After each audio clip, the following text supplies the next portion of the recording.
maybe consumer-related issues in terms of consumer satisfaction survey. I mean, how many percent of Nigerians are satisfied with the quality of service they're getting? There's a consultancy that the Commission is supposed to. Yeah, but regulation has got to be really stiff, and now that you're introducing this one, because already, as they are on their own platforms, they're consistently complaining about the quality of service. And look at this, for instance. They say 31 billion naira, that's about $194 million was wasted in the telecom subscribers in 2012, and owing to drop calls and unconnected calls. And compensation is not going on for these consumers or subscribers who use this on a regular basis. Well, talking about stiff sanctions or penalties, as the case may be, one of the main thrust of the Commission under this dispensation of Dr. Jua is looking at issue of compliance monitoring and enforcement. For every service provider, you have a license, and there are terms and conditions for every license issued by the Commission. And in the past 2 years, what we have tried to do is to ensure that service providers comply with the terms and conditions. But until last year, January of last year, we didn't have quality of service indicators gazetted. We had, of course, similitude of guidelines for sanctions, but the sanctions were not really stiff. You know, people could get away with some of the provisions and the guidelines, you know, when people breach the terms and conditions of license. But last year we had our quality of service guidelines, regulations gazetted by government, which actually gave us a lot more teeth so that we can bite. Now, of course, you recall the issue of the sanction of last year, the fine that was imposed upon the service providers. Now, it's not like that fine. We would rather prefer that we have good quality of service than the fine. But you must find a legal way to sanction someone that has breached the terms and conditions that's given to him to operate. What about these straightforward ones where if I get a call credit and I try to make a call and then perhaps it connects, there's no audio, no voice connection, yes, and then it's just ticking, it just keeps ticking, and at the end of the day it's gone, because that amount of money is already gone. So what's the big deal about, well, I didn't get my quality of service here, I didn't connect my calls, it dropped, and there's supposed to be compensation as simple as that, or is it more difficult than we think it is? Well, I think also there's a responsibility on the part of the subscriber that when you experience such a problem on your service, the first thing you do is to complain to your service provider. Which is what Victor was says here. He says, look, he's been complaining to Airtel now for 20 days. Then he should now go to the second level, which is the NCC. Okay. And we have a contact care number that I can give, that he has to call me to that number, and they'll take up his case. And the Consumer Affairs Bureau of NCC will look into it and address it. Well, what exactly will be the compensation that it has to go through such a windy process? Well, I think in other climes as well, we have had consumers actually go to court. There was a case in the U.S. of someone that went to court for I think something that has about $50 or so. So it's not really about the amount, but it's we need to have, even our laws should be tested in the court. I believe that a consumer who feels that he or she is such changed should be able to go to an extent. What I'm saying is, if you look at the frequency of drop calls or the frequency of the kind of situation that Chamberlain has painted, it happens so very often that, you know, the compensation process should be as instant and as rapid as can be. The way to deal with that is the key performance indicators we have.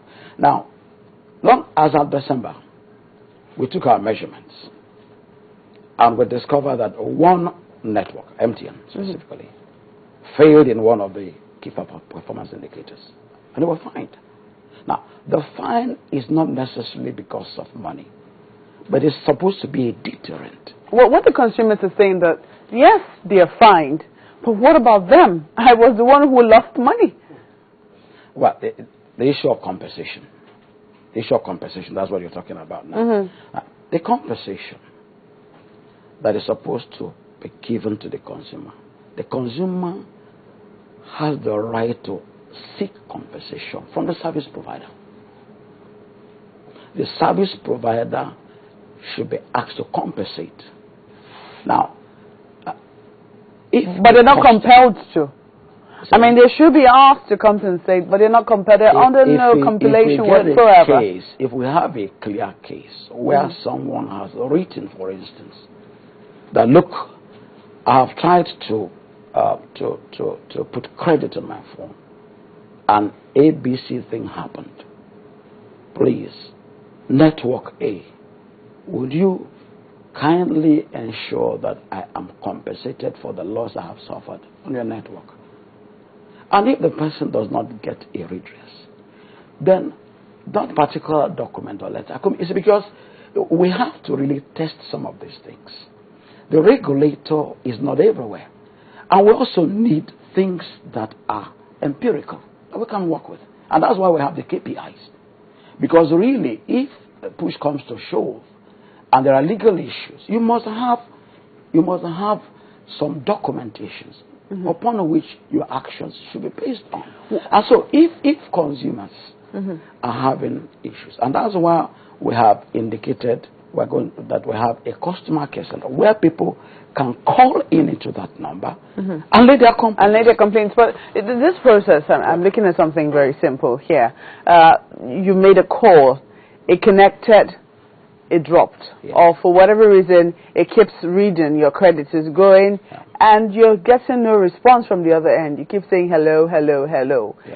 Can't the network provider detect that this person didn't, in fact, try to establish a call, but there was no voice connection, and as such, pay back, at the very least, pay back the money on that particular connection? The same way it was deducted. Exactly, the same way it was deducted. Isn't it possible? I would think that it will work like an ATM. Sometimes you go there, you put in your card, it counts the money never comes out. And then you find out that automatically, somehow, your money reverts. And if it doesn't, you can always go back to your bank and say, I tried to make a withdrawal. It seemed like money was coming out. At the end of the day, it deducted money, but it never came. And automatically, it's reverted, or they do the reversion by themselves. Can that kind of system be in place? Now, you're talking about volumes of traffic, millions of people making calls at the same time, right? And then we're talking about them upping their game in terms of service, and these are common problems that consumers face on a daily basis. That's why from Monday we are affording the Nigerian consumer the opportunity of choice. The only way to deal with the issue of quality of service is make choice available. Let people be able to make a choice. Yeah, but if we can still make this choice, yes, we still need to be compensated for where we've been wronged. If they charge for drop calls, if all of those keep going on, what's wrong with them working that out almost immediately? Look, the commissioner agrees that people can be compensated. But you see, you're talking about individual consumer experiences here. Now, so you have to take it on case-by-case basis.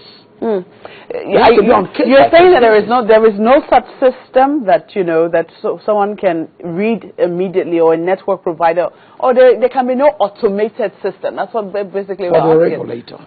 For the regulator, what we have is the key performance indicators. That's all you have. That is looking at the entire network, not on the individual experience now. We are looking at the entire network performance. So if there have been call drops on your network and the kind of scenario you have painted now, it will show when we take our readings. Yeah, but these networks, these network providers also have their indicators where there's a call drop. Yes. So why can't they, even before the NCC comes and says, okay, we're being responsible here. We know you've had this. That's why they are punished. So that's why they are punished if they don't do the right thing. You see, the truth is this. In every field where you have a play going on, let's use the football field, for instance. Now, you can't anticipate what a footballer is going to do on the field of play. But when he